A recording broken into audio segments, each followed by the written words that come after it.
Hey, Slater Crusaders, welcome to our special Brainwashed Marxism in School. I think the importance of this topic, I don't know how much we need to belabor this point. I think it's arguably the single most important thing is the education of our children and grandchildren. I like this line here. This is from Mike Naina, who's been diving pretty deep into this whole woke progressive cult thing. He says, Marxist revolutionaries believe that power is tied up in wealth, and so they set out to seize the means of economic production. The new left fundamentalists, the woke today, believe power is tied up in discourse. And so they've set out to seize the means of cultural production. That's education, media, art, and religion. And we see it everywhere. Flip it around. Think of, is there any pop culture aspect of society, like the institutions of America, K through 12, higher education, entertainment, Hollywood, media, like law school, Silicon Valley, what else is there? The left, they have complete control over all of it. The church, maybe you could argue, is like a thing that's still conservative, but that's not even true. And even that's under attack from the inside and like blatantly. This last weekend, there was a statue of Mary that was lit on fire outside of a church in Boston. The San Gabriel Mission Church in Los Angeles was burned to the ground. It's 249 years old. And the reason it was burned, and I haven't gotten the latest on whether it was arson or not, although it's had a pretty good track record for 249 years. And this weekend, but it was started by Junipero Serra, who's a white colonizing blah, blah, blah, blah. Right? So very likely it was arson. Imperialist is the word I was looking for. He's a colonizing imperialist. So churches are under attack, literally and from within, which is something that we'll talk about another day. There's so many woke churches, or I should say churches churches that have been tricked, I should say, into the woke cult's messaging of diversity, inclusion, and equity, with church leaders not really knowing that how against the gospel these things really are as they've been redefined by the postmodernists. Anyway, the left, they can't completely seize economic control of production, so they're seizing cultural and every cultural means of production. That's education, art, and religion. So we're going to focus on education today. And we're also going to focus on how to fight back. What's the alternative, right? And that's the approach that we're going to start pivoting on my show. And for weeks now, we've been talking about all these philosophers and philosophies that are so broken and absurd and terrible and dangerous, and how it's gotten us to where we are today in very not good ways. And I've gotten depressed about it. So we're going to start to pivot and sprinkle in some more of, okay, well, who are we really? What have we been? What do we need to get back to? What's the alternative? And we're going to do that with education too. We're not just going to spend the whole time talking about how Marxism has infused every aspect of our K through 12 education system, although it has. We also need to know, where's the light? How do we get out? So we're going to end the special with talking to a leader of a classical school here in San Diego, where I live. My kids are 5 months, 2 and 3. So I still got a little ways here. But I cannot wait to send my kids to this school. It's called the Cambridge Academy. It's unbelievable. I've never seen anything like it. It's K through 12. There's classical schools all over the country too. So, I mean, this one's wonderful, but there's amazing classical schools all over the country. There's one near you. And I didn't even know they existed until like a year ago. And their driving mission statement is think well, live rightly, and live wisely. So it's all about forming the whole student, right? Mind, heart, and character. Because we have to have virtue to live in a free country. So I just want to share a couple quotes here from our racist founders. Start with George Washington, the worst of them all. He said, virtue or morality is a necessary spring of popular government. Human rights can only be assured among a virtuous people. James Madison, to suppose that any form of government will secure liberty or happiness without any virtue of the people is a chimerical idea. So a chimerical means imaginary. So a chimera is half lion, half goat with a serpent's tail. Okay, so like absurd. Like imagine a half lion, half goat, and a serpent's tail. That's the most ridiculous imaginary character you could possibly fathom. And that's how absurd it is to be able to live in a free country without a virtuous people. It's that absurd. Thomas Jefferson, no government can continue good but under the control of the people, and their minds are to be informed by education, what is right and what is wrong, to be encouraged in habits of virtue and to be deferred from those of vice. These are the inculcations necessary to render the people a sure basis for the structure and order of government. So encouraged in the habits of virtue. Samuel Adams, neither the wisest constitution nor the wisest laws will secure the liberty and happiness of a people whose manners are universally corrupt. He, therefore, is the truest friend of liberty of his country, who tries most to promote its virtue. And I would add his virtue to tie into yesterday's show, talking about the concentric circles. Patrick Henry, a vitiated, impure state of morals, a corrupted public conscience is incompatible with freedom. And I'll end here with John Adams. We have no government armed with power capable of contending with human passions that are unbridled by morality and religion. So we need it, right? So we need to have these passions bridled by virtue. Avarice, ambition, revenge would break the strongest cords of our Constitution as a whale goes through a net. Our Constitution was made only for a moral and religious people. It is wholly inadequate to the government of any other kind. The two things that stand out to me here is how, so first of all, the word only. Every one of our founders like, oh, only. This is only for a virtuous people. Not, oh, this would work best for a virtuous people. It's impossible, cannot happen. You must and can only have a virtual people. Every single person said that. And then the ridiculousness of thinking you could have a government without it, right? It's chimerical. It's half lion, half goat with a serpent's tail. It's as ridiculous as a whale going through a net. It's just like absurd to even consider the alternative. But the postmodern woke cult says that these virtues that these men fought for and we should still have today, they're Eurocentric, they're racist. You need to decolonize your mind, man. It's nonsense. Virtue literally comes from the Latin word vir, which means man. Virtue means manliness.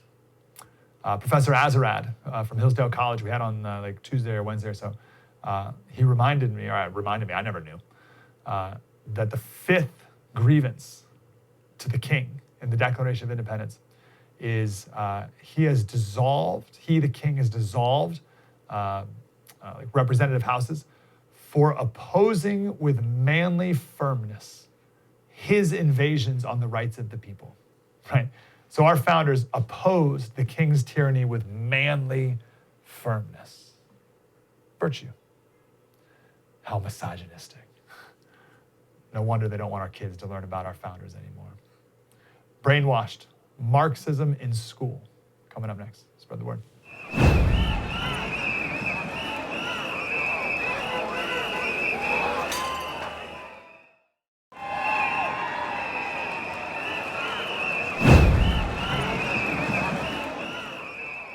Hey, Slater Crusaders, welcome back to our special Brainwashed Marxism in Schools. Let's first start off articulating how bad it is and how much of this Marxist ideology has made it into your kids' and grandkids' school curriculum. Let's start with Jonathan Butcher. He's at the Heritage Foundation, former education director at the Goldwater Institute. Jonathan, how are you, brother? I'm great, thank you. Good to talk to you. So, where do we start here? How bad is it? How much Marxism is in our curricula right now? Well, it's an ongoing challenge for parents and families around the country, as well as school boards, to be watching for how their local school is being influenced. A recent example of this would come from the New York Times last summer, when they released a project called the 1619 Project. And now this was something that was dedicated to the idea of rewriting history. And not only was it a segment in the New York Times Magazine, but it was also created with school curricula in mind and is now already in classrooms.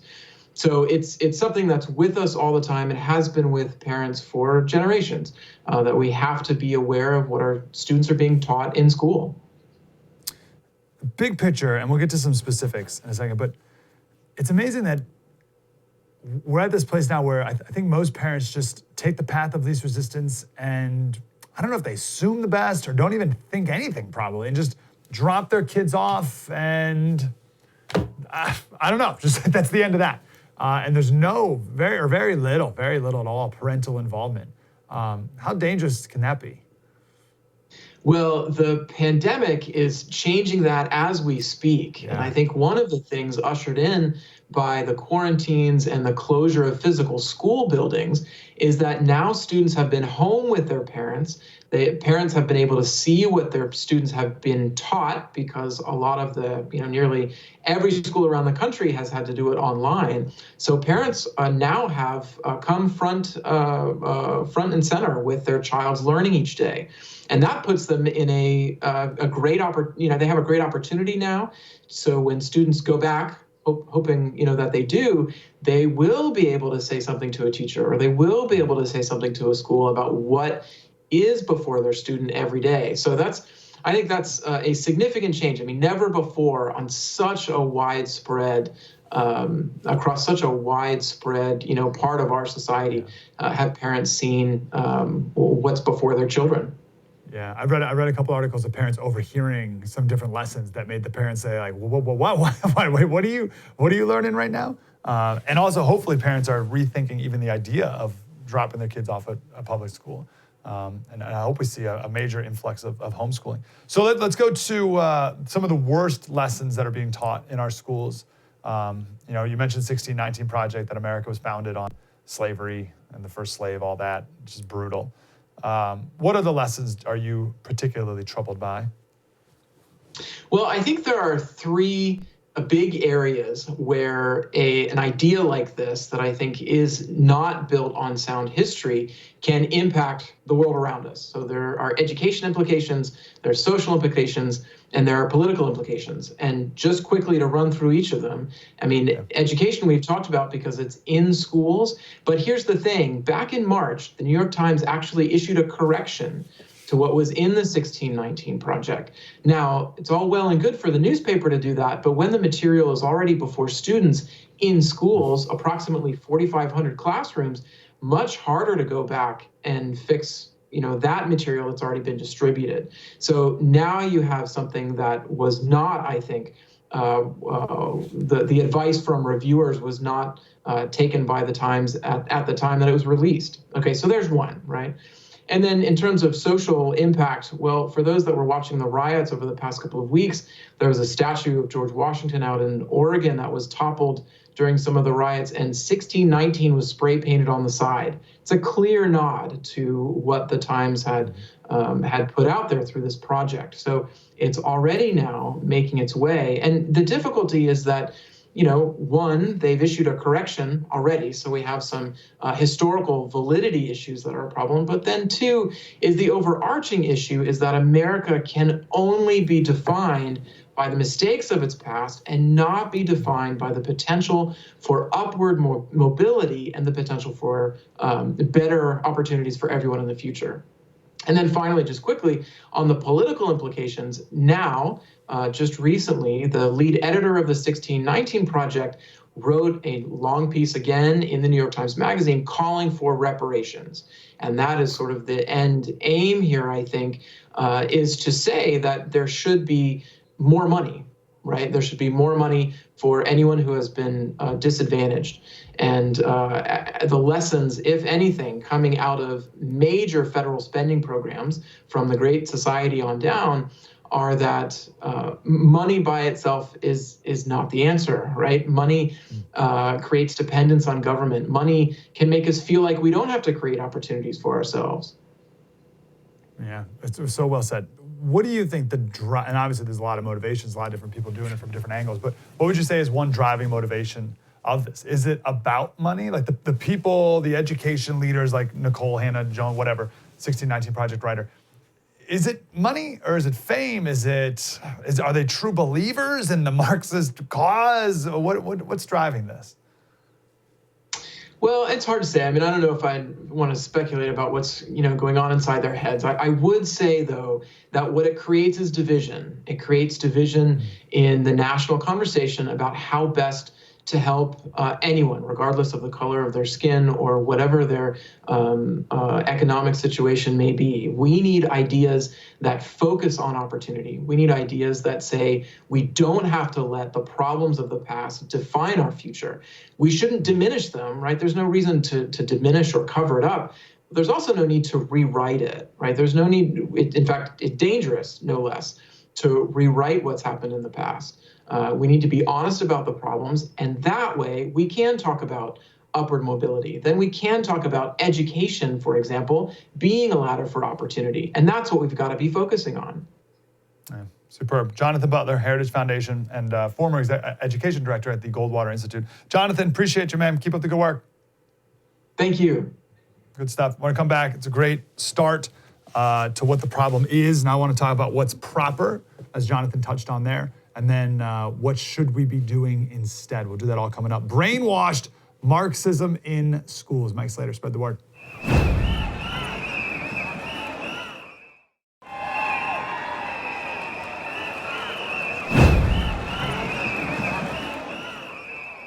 Hey, Slater Crusaders, welcome back to our special Brainwashed, Marxism in schools. I want to go to a friend of the show, David Randall. He's the Director of Research at the National Association of Scholars. Mr. Randall, how are you, sir? I'm fine, thank you so much. And really good to talk to you. And I am. You wrote a wonderful piece a couple months back called Social Justice Education in America. So let's take a few minutes to talk about that, and then if we can, I want to talk about what we should be doing in our schools instead, K through 12 and higher. So first, what is the genesis of social justice? My understanding is it started from some Catholic teachings and probably with good intentions, but what is the beginning of social justice? In the way back, yeah, it's 19th century, it's Catholic theology. It's meant to thread the needle between, liberal free market capitalism coming out of Victorian England and traditional Catholicism, which does not was more on the side of the throne and altar than it was on the side of the worker, the peasant. So it's trying to combine a sense of social concern with faith. But the modern thing is it then gets massively secularized and progressivized, and that's the generation basically of John Rawls, early 1970s. What gets called social justice completely abandons the old tie to the faith, and in effect it becomes a euphemism for the usual range of secular progressive to Marxist ideology and political initiatives. Sure. So the original intent was, I think, what probably most people think it is today if they don't think more about it, and that is, we're just going to do good things for people, right? We're gonna help people and serve people and make their lives better, right? So that was the original start of it, the original intent. Yeah, and it's useful precisely because the casual listener thinks, oh, I'm just doing good, and they don't realize there's all this baggage which has come with it now that you've signed up for a tight ideological program. Wow. Okay, talk to me about John Rawls. I remember hearing his name just once or twice, and I don't know anything about him. Who's he? Oh, political theorist, early 1970s. You need to be a poli-sci graduate. But basically, he justifies on deep theoretical grounds an extensive interventionist, state and policy program and ideas of, you'll hear this, fairness, equity, all that sort of stuff, which is now a sort of a set of tag words. He came up with a good deal of vocabulary, and he's a ferociously smart guy. So you can understand why he's so persuasive. Many people thought he was wrong. The libertarian Robert Nozick is a great counterexample from the early 70s. But the reason he's so popular is partly because he's so smart. Yeah. What are these things that people are unknowingly signing up for today when they say they're a social justice warrior or an ally?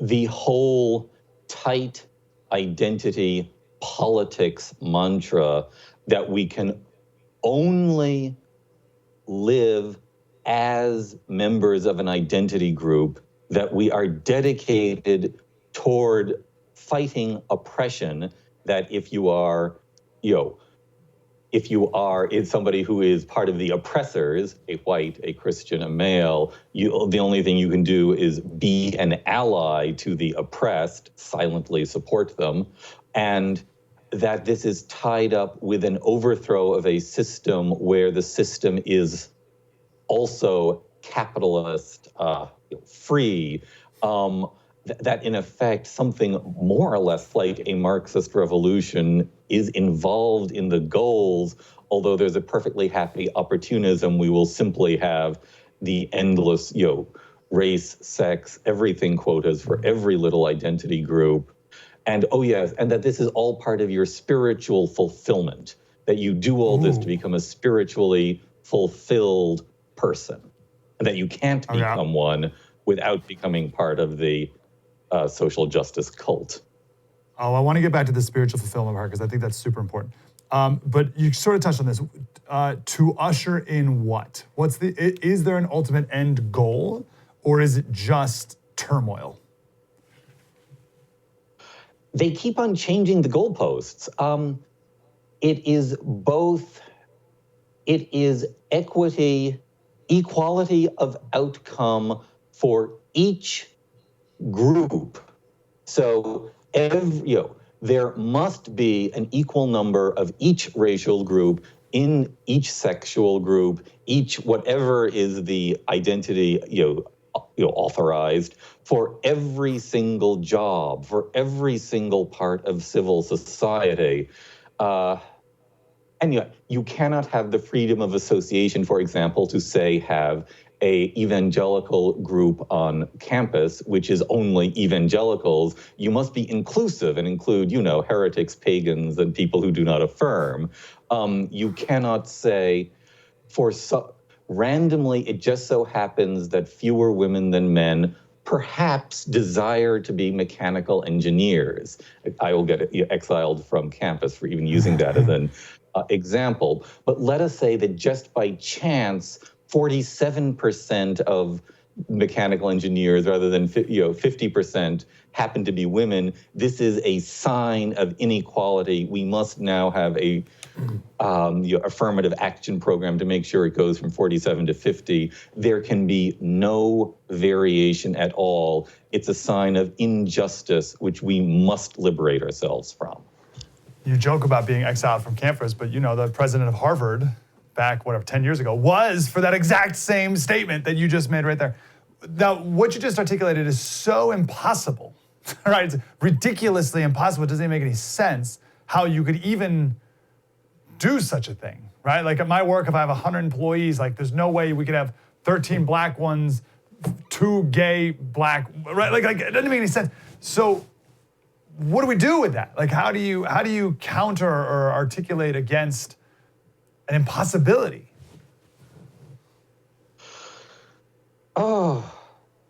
Part of the point is we're in the stage of the revolution where it is at the dawn and everybody is certain that we can just get there if we try a little harder. Some people who are out for the main chance realize that if you have the permanent employment of diversity commissars and the perpetual aspiration towards impossible equality, then they'll be employed forever. And plus being employed in the browbeating sessions to make sure that everybody's on board with this. So it is, among other things, permanent employment for the commissars, who can't get a real job. If you've got that in mind, why on earth would you want freedom where you'd have to work for a living? And I must say, if these people win, it only ends when we hit the Brezhnev era of the revolution, when everybody gets tired of having to do this all the time, even the commissars. We will simply have to endure until the commissars get bored with being commissars, and that could be at least 50 years. Yeah, I don't see Hannah Nicole Jones or whatever getting tired of this anytime soon. Let's speak for a minute about the spiritual fulfillment aspect of this. We've heard before about this being like a woke cult. I know Chloe, what's her name? Chloe Valdere or whatever, spoke about our spiritual malnourishment has led this opening for this woke cult to come in and feast on it. But what is that aspect? How do you speak to that? The spiritual spiritual fulfillment aspect of social justice. I would say, by the way, a guy named James Lindsay out at, I believe that's Portland State University, has a wonderful article recently on how it does function as a cult, non-falsifiable, and, once you're sucked in, you can't get out. In the ideology of social justice itself, part of what they are saying is we achieve our fulfillment, one, in a free society, as they define it, a liberated society, and two, by the struggle to make ourselves free. And this gets back to German philosophy and Marxism from the 19th century. The most sinister variation of this was the sign in front of the concentration camps, Arbeit macht frei, work shall make you free. This was not originally actually intended for a death camp, but that's the German root. This is spiritual work shall make you free, and the freedom is this glorious transcendence of personality. When they keep on talking about the work we have to do, they genuinely believe that it liberates both them and us. And indeed, they feel a missionary calling to make sure that everyone enjoys the spiritual benefits of such liberation. Wow. And I'd argue they're trying to fill a God-sized hole in their heart and in society as well. Yes. Okay, so Professor, are you a professor, or did I just give you the title of professor? Sadly, no. I did not go down that route. Although, frankly, given now, if I were a professor, I'd be facing all the loyalty oaths and so on. So yeah, you wouldn't be a professor anymore. What should we do instead, Mr. Randall? I think we get the problem, or at least we see it is a problem. So what should we be striving for? I don't know if I want to ask what our system was before, what our higher education and K-12 system was before, or what should we be striving for? But either one, what do you think?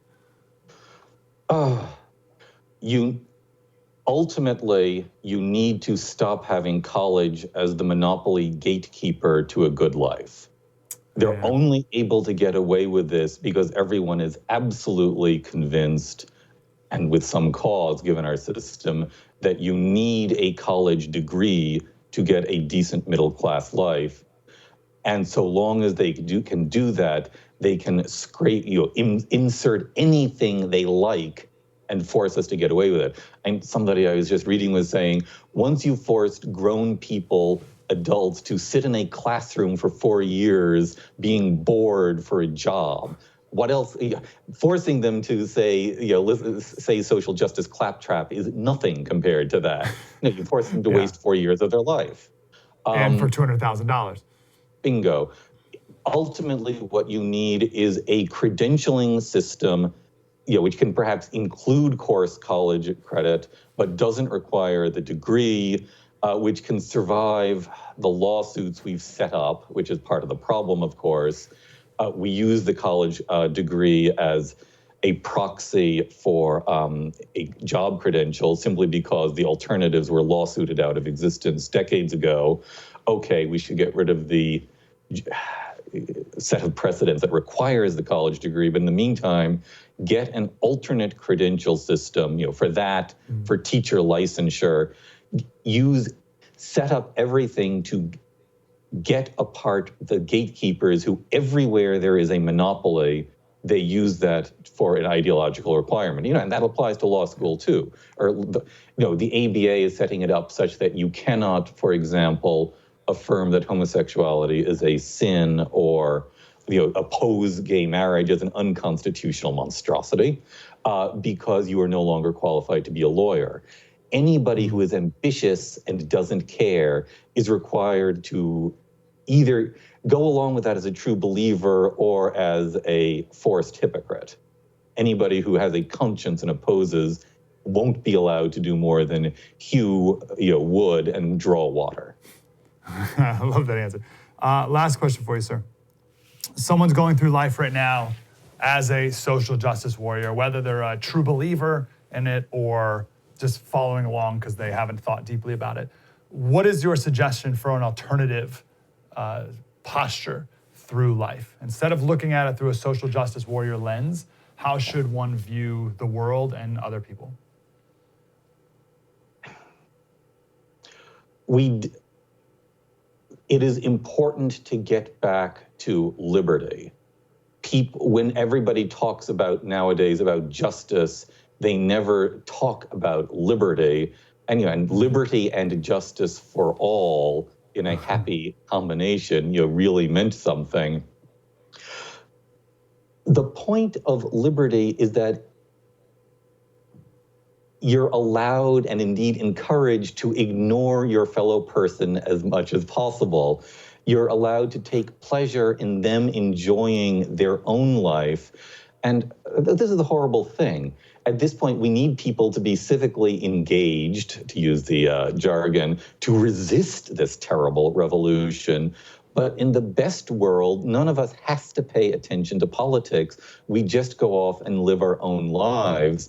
And at this point, what you need is for people to become politically active, to resist the revolution, so we can get back to this wonderful bit where it just didn't matter. And you could just go off and do your job, enjoy it, and then go off to spend a weekend in your cabin in the woods or whatever it was, and just not worry.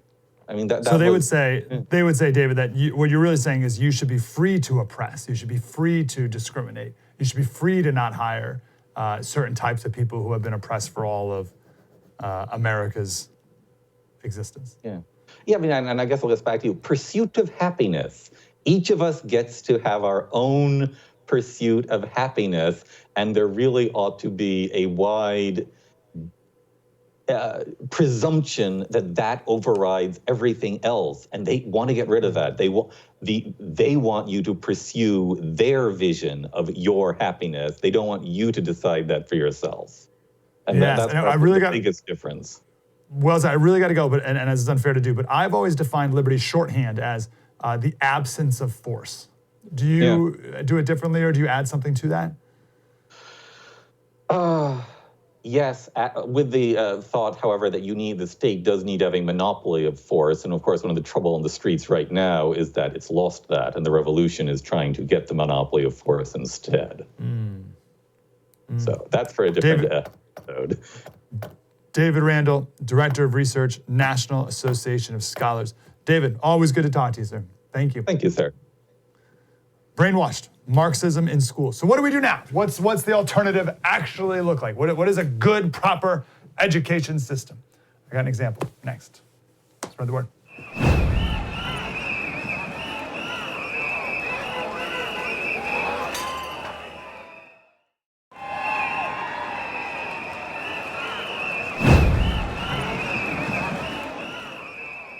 Hey, Slater Crusaders, welcome back to the special. All right, enough of the nonsense.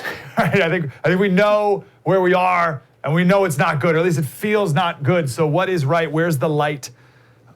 I want to share about a place I first learned about last year, and it's unbelievable. I think about it all the time. My kids are young. They're kindergarten 2 and 3, and still got a little bit until they can go to this school, but I can't wait.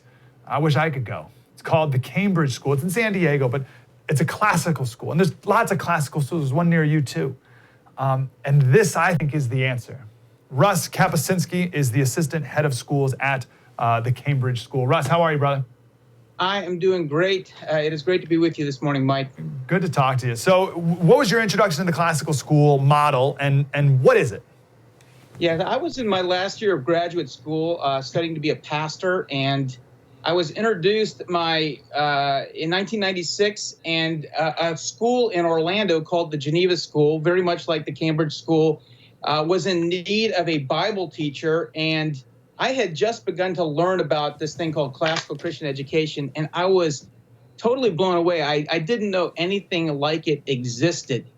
And so when I was reading about it, I was a little skeptical that anybody was actually executing or pulling it off. And so they asked me to finish the year as a Bible teacher, and I was absolutely blown away what I was seeing students doing, teenagers doing. I've been in youth ministry for about 10 years, and I had already an affection for young people and to see them flourish. But this was kind of like a missing link. This was a full-orbed approach to the development of a human being from the ground up in terms of how they think about life, the cognitive component. And so you have to have a great curriculum. You have to study the great ideas. You can study a lot of things, but if they're the wrong things, if they're bad ideas and you don't know how to discern that they're bad ideas, you're in a whole world of hurt. And so I came into this place where they were studying the great ideas. They were reading the great books from throughout history. They were learning how to understand argumentation and studying logic and rhetoric, studying people like Cicero and going all the way back to some of the great rhetoricians from antiquity, and just learning from these people that transcend our own historical moment. You know, C.S. Lewis has got this idea where he talks about chronological snobbery. And he says we can get so fixed in our own moment that we miss out on all these amazing people and amazing ideas that have just been embedded in the Western tradition. And so another gentleman talks about it as standing on the shoulders of giants, those who've gone before us. And there are giants out there. We've just kind of ignored them for a whole generation or so.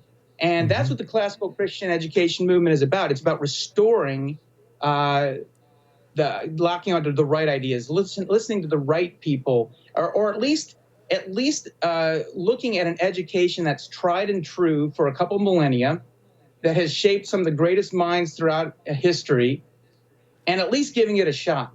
And that's what been tried and true for a couple millennia, and instead we're dealing with we're standing on the shoulders of vertically challenged people, if I may.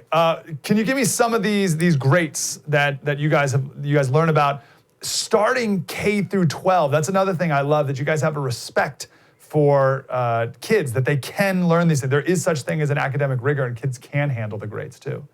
Oh, absolutely. So we a lot of what a classical Christian education is, it's designed, it's run off the spine of history. So you look at history kind of chronologically, and so you start with the ancient civilizations and move to Egypt and the empires of old and study historically, but also you integrate that learning, and in those moments when you're studying history, you're looking at those great ideas. You're looking at how civilizations developed.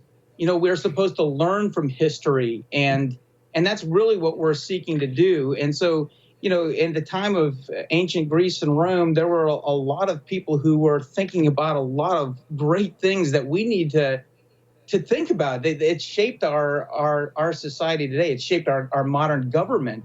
And so we start with those ancient civilizations, and we look at people like Plato, and we look at people like Aristotle, and we look at people like Quintilian, and we look at all these folks, and we actually read them. Now, when they're little, we talk about embodied learning. So as the kids are learning the history, as they're learning about people, they're actually having feast days where they're dressing up as centurions, and we have chariot races, and we have feasts, and they embalm a chicken. I mean, I guess I probably shouldn't say that on the air, but and then they have an ancient Egyptian funeral rite, and so the kids are loving it.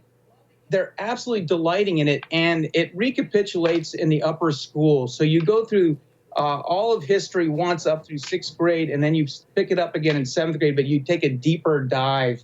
And so it is those ideas, and you know, one of the things that happened around the time of Augustine, late 4th, early 5th century, that's when this thing really began to get codified. There was a guy by the name of Marcius Capella who actually codified the liberal arts.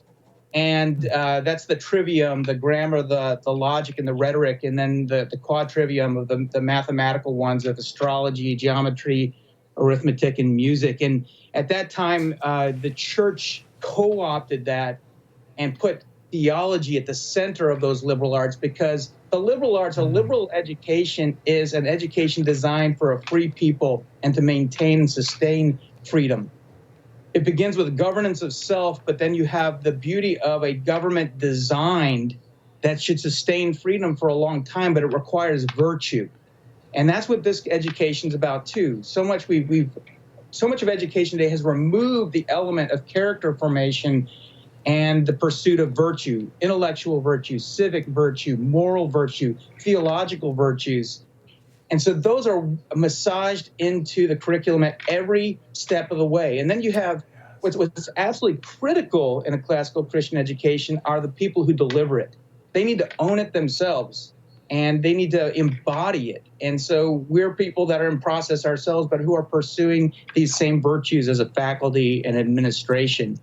And so one of the things that, we don't think that we've got it all figured out, but the nice thing about it is it's not something we created. It's something that is, practically it's worked in terms of helping the people flourish, not only individually, but corporately as a society. And so one of the things that it should lead to, and what we call our students to, is we talk about the Cambridge School education and classical Christian education as a private education for the public good. In other words, we want our students to understand their education as a stewardship. We want them to understand themselves as servants of something that's bigger than themselves, in service of the kingdom of God and also the kingdom of the world. That's Augustine talked about having these dual citizenships of heaven and earth. And this kind of education, although it's distinctly Christian, should cause us to be a blessing to our neighbors, regardless of their creed or their ethnicity or race, or even their political stance. We want to send young people out into the world equipped to be able to examine ideas, dissect them, but also to love and serve their neighbors with humility. And it's unbelievable. I was just thinking about this and reflecting on this the other day. I left public school. I went to a good public school, and I left so ill-equipped. I feel like I went out into the world I had like a stick, and I didn't know how to think clearly. I didn't know how to write properly. And I have so much regret, and everyone had great intentions, right? And it was a good school, but to know what your graduates are leaving with and what everyone could be leaving with. We only got like 3 minutes here, but maybe we can just dive into one of the aspects of liberal arts. We can talk about logic maybe, because we've been hearing a lot that logic and objective, rational, linear thinking is like a white supremacist value, but we don't need to get into that. But what is the importance of logic that you teach young children? Absolutely. I mean, logic is so critical. It's not just, sometimes we think about logic as just being able to spot fallacies and arguments, which is very important. But when a young person or any human being is being equipped and trained in logic, they're actually being taught how to think first and foremost for themselves, to review their own ideas, to look at how they're processing and how they're developing arguments. So it begins with them. So they, even before I open my mouth, they begin a process of like, does this make sense? And there's even, as you're talking about logic, even as you alluded to, what precedes even logic is epistemology. And so we're even talking with the young kids about how do we know what we know? What's the relationship of faith and reason? And so you begin to build off that foundation of beginning to talk about epistemology, which leads in to this idea of logic, because logic is it's like in the world of science, gravity. There are certain laws that just govern the universe. Logic is that for human reasoning. The fallacy of composition is true whether we believe it's true or not. An ad hominem argument, fallacy is true whether if you're attacking a person and not their ideas and not dealing with their ideas, that's just simply true. And so we begin at a very young age to start to just basically to equip young people to develop arguments. And one of the ways we do that is we have them read great speeches. We have them read people who have just thought really well, and it's by imitation that they learn a lot of these things. Russ, hey, we got to run. I love the word equip. That's the big one I'm walking away with. Like, what are we equipping our kids with? And I guess you could either I left ill-equipped, and I'd argue maybe even some schools are leaving kids like opposite equipped, right? So I don't know what that looks like, but like a weapon that like they use against themselves by accident or like defective or whatever. And I just feel like graduates of these classical Christian schools are leaving so equipped for the world. And I hope we've sparked interest in everyone listening to go search for the nearest classical Christian school near them, because it's a total game changer. Russ, we could talk forever, but I'm super grateful, man. Russ Kapuscinski from the Cambridge School here in San Diego. So you go to their website and just, that's the model. That's the standard. Amazing people that are doing amazing stuff. Russ, appreciate you, man. Thank you, Mike. Thanks for having me. Yeah, have a fantastic day. All right, that's our special. We'll do it again. We'll see you on Monday. True story, Mike Slater. Spread the word.